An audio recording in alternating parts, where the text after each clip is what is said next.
Zwischen South-Facing PCBs und Hot-Swap-Switches erstreckt sich ein dichter Begriffsdschungel rund um modifizierbare Tastaturen, in dem ohne Kompass schnell die Orientierung verloren geht. Wir bringen Licht ins Dickicht und zeigen euch anhand der ROG Strixmorph 96 Wireless, wie ihr eure Tastatur moddet, welche Fallstricke zu beachten sind und was ihr entdecken könnt. Dabei beobachten wir Keycaps, Switches und zusätzlich die ROG ASUS 96HE, während wir die wichtigsten Begriffe beleuchten. Als Basis für die Metamorphose zur individuellen Tastatur nehmen wir das Modell, welches die Verwandelbarkeit bereits im Namen preisgibt, die Strixmorph 96 Wireless. Sie ist ideal, um ins Customizing und Modden einzusteigen, ohne dass ihr nur Einzelteile vor euch findet, die schnell den Durchblick rauben. So habt ihr eine Basis, auf der ihr einfach aufbauen könnt und die eure Modifikationen unterstützt. Das fängt mit dem oft von euch gewünschten Formfaktor von 96% an, bei dem ihr einen Nummernblock erhaltet, aber auch mehr Platz auf eurem dicht besiedelten Schreibtisch findet und ihr gleichzeitig mehr Schwung mit eurer Gaming-Hand holen könnt. Wenn ihr auf der Suche nach anderen Formfaktoren seid, findet ihr in unserem Sortiment eine Menge anderer Optionen als treue Reisebegleiter. Im Mittelpunkt der Morph stehen die verbauten Komponenten, die eine Kompatibilität mit einer Vielzahl an Lösungen von Drittanbietern zulassen und die spezielle Bauweise, bei der ihr alles von oben nach unten demontieren könnt. Während wir uns einen Weg durch die Begriffe bahnen, gehen wir die Möglichkeiten gleich im Detail durch. Zum Grundgerüst der Morph gehören natürlich die Tugenden, die ihr von ROG erwartet. 3 Verbindungsmodi von kabelgebunden über Bluetooth bis zur latenzarmen 2,4 GHz Technologie, eine RGB-Beleuchtung, die sich in euren Augen reflektiert, intuitive Bedienelemente, den Speed-Tab-Modus und. Kurz gesagt, alles, was ihr benötigt, um beim Arbeiten oder beim Gaming eure Zelte aufschlagen zu können. Aber zur Sache und rein in die Expedition des Customizings. Der erste Blick durch das Blätterdach fällt auf die Tastaturkappen, die Keycaps. Bei der Morph sind das die gängigen ABS-Kappen, die aus Kunststoff gefertigt werden und daraufhin eine Bedruckung erhalten. Sucht ihr nach hochwertigeren Optionen, sind PBT Double Shut Keycaps wie bei der ASUS eine gute Wahl, weil sie euch über einen langen Zeitraum begleiten werden. Wir hätten da auch was für euch zum Nachrüsten. Die Möglichkeiten sind aber schon hier durch Drittanbieter praktisch unendlich. Hoffentlich nicht aus dem Dschungel gibt es Hersteller, die Kappen aus Holz, aber gleichwohl auch aus Aluminium und sogar Keramik anbieten, wenn ihr auf der Suche nach besonderen Schätzen seid. Alle haben unterschiedliche Eigenarten wie Akustik und ein anderes Gefühl unter euren Händen. Natürlich könnt ihr auch nur einzelne Tastenkappen austauschen und so das Design eures Fingerschmeichlers optisch akzentuieren. Im Lieferumfang findet ihr hierfür die schicken transparenten Extra Keycaps. Wenn ihr nachrüsten wollt, solltet ihr allerdings 2 Aspekte besonders beachten. Zum einen das Layout eurer Tastatur, da ein 96%iger Formfaktor auch spezielle Formen der Enter-, Leer- und Shift-Taste bedeutet. Manche Sets kommen daher mit mehreren vermeintlich gleichen Kappen, um auf unterschiedliche Formen zu passen.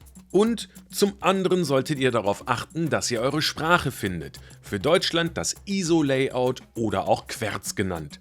Sonst sucht ihr nämlich spätestens die Sonderzeichen, als wären sie tief im Unterholz versteckt. Abhängig vom PCB, dem Grundgerüst, zu dem wir noch kommen werden, ist die Art der Beleuchtung aufgebaut. Es wird zwischen North-Facing und South-Facing unterschieden, wodurch die RGB-Beleuchtung unterschiedlich abgegeben wird. Das hat auch einen Einfluss auf die Wahl eurer Keycaps, da sie im Zweifel nicht passen könnten. Schaut daher unbedingt, um welche Bauart es sich bei eurer Gaming-Tastatur handelt. Es gibt auch flache Keycaps, meist mit Low Profile bezeichnet, die ihr vielleicht von unserer Felschen RX Low Profile kennt. Allerdings ist das Angebot mit deutschem Layout deutlich geringer und damit eure Expedition praktisch die Durchquerung des Amazonas. Wenn ihr trockenen Fußes das Tal der Keycaps hinter euch gelassen habt und euch dabei aufgefallen ist, dass die Leertaste eine extra schichtdämpfenden Schaumstoff vorinstalliert hat, blickt ihr direkt auf die alles entscheidenden Tasten, die Switches. Sie sind maßgeblich für euer Gefühl und für eure Effizienz verantwortlich und sind bereits einen langen Marsch gegangen. Vielleicht erinnert ihr euch noch an Rubber-Dome-Tastaturen, bei denen euer Tastendruck an eine Gummimatte weitergegeben wurde, um das Signal zu übertragen. Wir werden da eher nicht nostalgisch, da die mechanischen Switches auf allen Ebenen besser sind. Einer der wichtigsten Begriffe hier ist Hot-Swap-Fähigkeit, was einen Austausch und Wechsel eurer Switches zulässt. Fehlt das Feature, sind die Tasten meist verlötet und der Wechsel wird zu einer komplizierten Sidequest. Wenn ihr hier die Reise antretet, dann achtet zunächst darauf, ob ihr 3-Pin- oder 5-Pin-Switches benötigt, was je nach Platine unterschiedlich sein kann.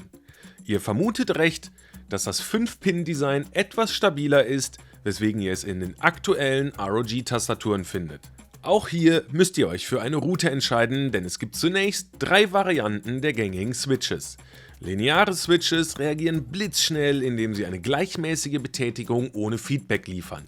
Taktile Switches geben ein klares Feedback beim Tippen und Clicky-Switches haben ebenfalls ein Feedback, geben darüber hinaus jedoch den charakteristischen Sound ab, den man mag oder eben nicht. Zum Zocken und um die höchste Geschwindigkeit zu erlangen, empfehlen sich lineare Switches, die bei Gaming-Tastaturen den Standard darstellen. Unsere eigenen ROG NX V2 Snow zeichnen sich dabei durch ein staubresistentes Design aus und sind ab Werk vorgeschmiert, was sie besonders leichtgängig und angenehm im Gefühl machen. Ja, vorgeschmiert. Lubing nennt man das und anhand der ursprünglichen ROG ASOS haben wir euch diese Methode des Customizings bereits näher gezeigt. Wir verlinken euch das Video in der Endcard, wenn ihr diesen heiligen Tempel aufsuchen wollt. Die neuesten Forschungsreisen haben jedoch noch weitere Technologien hervorgebracht. So erhaltet ihr in der High-Performance ROG ASOS 96HE die aktuellste Technik in Form von ROG HFX V2 Magnetschaltern, die über anpassbare Auslösewege verfügen. Während ihr bei herkömmlichen Switches nach zum Beispiel 1,8 mm Hubweg die Taste auslöst, könnt ihr hier den Aktuationspunkt in 0,1 mm Schritten selbst definieren. Fürs Gaming wird dann sofort ausgelöst und fürs Tippen deutlich später, was ihr in Sekundenschnelle auf eurem vollfarbigen OLED-Display der ASOS 96 einstellen könnt. Es existieren jede Menge unterschiedliche Switches auf dem Markt, die mit eurer ROG-Tastatur kompatibel sind und teils auf andere Betätigungskräfte spezialisiert sind oder einen Klangcharakter aufweisen, der nur bei ihnen vorkommt. Hier gilt, Versuch macht klug, probiert sie aus. Habt ihr einmal alle Kappen mit dem Keycap Remover und alle Tasten mit eurem Switch-Puller entfernt, seid ihr bereits mitten im Regenwald und auf dem Weg, echte Experten zu werden. Zeit für weiteres Werkzeug, denn nun geht es darum, eure ROG Strixmorph 96 weiter zu dekonstruieren. Nehmt den im Lieferumfang enthaltenen Schraubenzieher oder eher Schraubendreher, es geht bei Torx-Schrauben immerhin um das Drehmoment. Aber seid unbesorgt, ihr müsst nichts einstellen und beachten, das erledigt ihr im Handumdrehen. Sobald ihr die Schrauben in Sicherheit gebracht habt, wir empfehlen entweder eine magnetische Lösung oder zumindest eine gute Aufbewahrungsbox, könnt ihr bereits das Exoskelett in Form des Metallgehäuses abnehmen. Hier wird das Top-Down-Design der Strixmorph wirklich praktisch, weil ihr von oben nach unten arbeitet und keine oder Irrwege laufen müsst. Wenn ihr eure Tastatur bereits seit längerer Zeit nutzt, haltet ihr besser einen Staubwedel bereit, bevor Wildkraut im Inneren gedeiht. Ab hier empfiehlt es sich wärmstens, das Flexkabel unter dem PCB zu lösen, um eine Trennung vom Akku zu gewährleisten. Seid sehr vorsichtig dabei und achtet darauf, zunächst den Verriegelungsmechanismus am Stecker zu lösen. Vielleicht fallen euch jetzt zunächst die Stabilisatoren für die größeren Tasten auf, die ihr bei der Morph von oben entarretiert und von der PCB-Rückseite schließlich entfernen könnt. Alleine mit diesen winzigen Bauteilen könntet ihr bereits Stunden verbringen. Die Drähte zur Verbindung der Seiten können ausbalanciert werden, um Tickgeräusche zu unterbinden. Die Aufnahmen können geloopt werden oder gleich andere Stabilisatoren eingebaut werden. Selbst die Unterseite ist von Interesse, wenn diese nicht absolut flach ist, wodurch erfahrene Abenteurer diese klippen. Auch die Auflagepunkte können zusätzlich gedämpft werden, was in der Community als Band-Aid-Mod berühmt wurde. All das könnt ihr zur Verbesserung des Sounds und der Haptik in Betracht ziehen oder ihr habt die meisten Vorteile bereits von ROG ab Werk geliefert bekommen und profitiert von Anfang an von einer Akustik, die reservierter und tiefer wirkt. Dieser Effekt wird vor allem durch die nächsten Schichten erzeugt, die den Ton voller gestalten und die Resonanz geringer halten, wodurch ein Klangbild entsteht, das als Socky bekannt ist.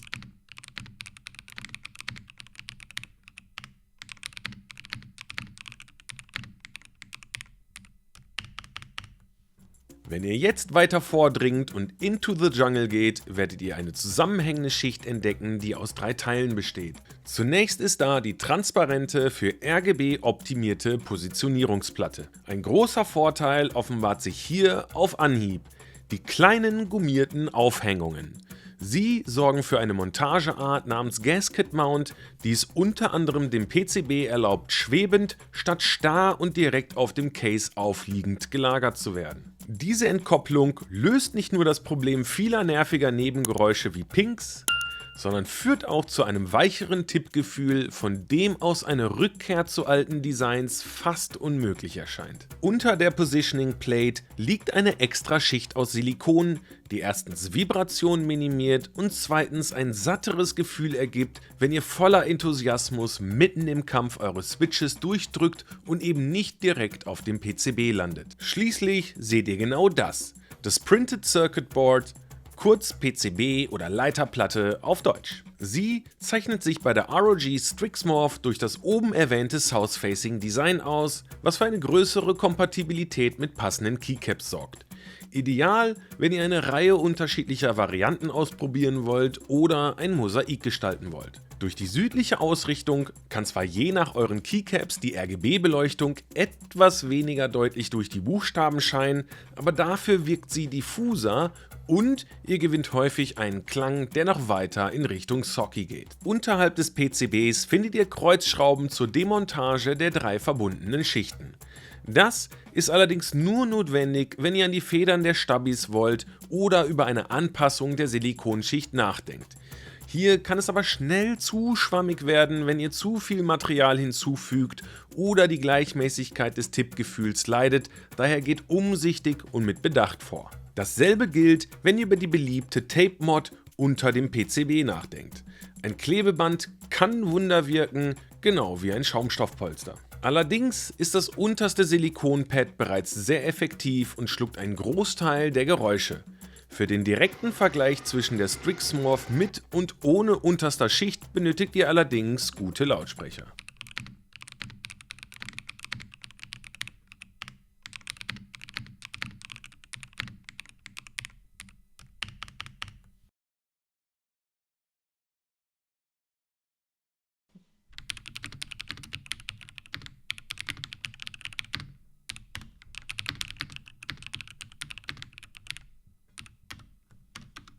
Wenn ihr hellhöriger seid als ein Raubtier und eure Ohren die kleinsten Unterschiede erkennen, könnt ihr hier natürlich abseits der ausgetretenen Pfade wandeln. Es soll schon Modder gegeben haben, die Sand in ihr Keyboard packten, selbst von Knete war schon die Sprache. Ihr bestimmt am Ende den Weg eurer eigenen Expedition in den Dschungel des Keyboard-Moddings. Ihr entscheidet, wie tief ihr euch vorwagt und an welchen Lianen ihr euch entlanghangelt. Mit der ROG Strix Morph 96 Wireless habt ihr ein starkes Fundament, um loszuziehen. Und wenn ihr bereits Erfahrungen gesammelt habt oder euch sogar vermoddet habt, dann schreibt es uns in die Kommentare. Hier kommt ihr zum Lubing Tutorial und dann sehen wir uns das nächste Mal bei ASUS ROG.